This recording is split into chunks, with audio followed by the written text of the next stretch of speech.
মুস্তাফিজুর রহমান ইস্যুতে অবশেষে নীরবতা ভাঙলেন ইন্ডিয়ান প্রিমিয়ার লিগের চেয়ারম্যান অরুণ ধুমাল। গত বছরের ডিসেম্বরের নিলামে একমাত্র বাংলাদেশি হিসেবে 9.5 কোটি রুপিতে কলকাতা নাইট রাইডার্স দলে নিলেও জানুয়ারিতে বাদ দেওয়া হয়। তবে ভারত ক্রিকেট বোর্ডের নির্দেশনায় বাংলাদেশি পেসারকে ছেড়ে দেয় কলকাতার ফ্র্যাঞ্চাইজিটি। বিষয়টিকে দুঃখজনক বলে মন্তব্য করেছেন ধুমাল। বৃহস্পতিবার ফিনান্সিয়াল টাইমসকে দেওয়া এক সাক্ষাৎকারে ধুমাল বলেন, আমি শুধু এটুকুই বলবো, এটি দুঃখজনক, এর বাইরে আমার খুব বেশি ধারণা নেই। ধুমাল আরো বলেন, এটি দুঃখজনক, কখনো কখনো বিষয়গুলো এইভাবেই ঘটে। ক্রিকেটের দৈনন্দিন কার্যক্রমে সরকারের কোনো হস্তক্ষেপ থাকা প্রয়োজন বলে আমি মনে করি না। সাধারণভাবে সরকার ক্রিকেটকে সমর্থন করে, তবে হ্যাঁ, মাঝে মাঝে আমাদের চারপাশে কিছু ঘটনা ঘটে এবং তার ভিত্তিতে সিদ্ধান্ত নেওয়া হয়। আমি নিশ্চিত ভবিষ্যতে স্বাভাবিক যুক্তি ও বিবেচনা কাজ করবে এবং এরকম পরিস্থিতি আর হবে না।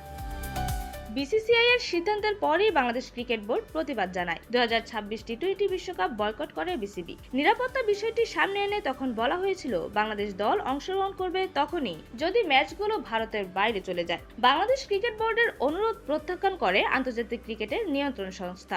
শেষ পর্যন্ত বাংলাদেশের জায়গায় স্কটল্যান্ডকে স্থলাভিষিক্ত করা হয়।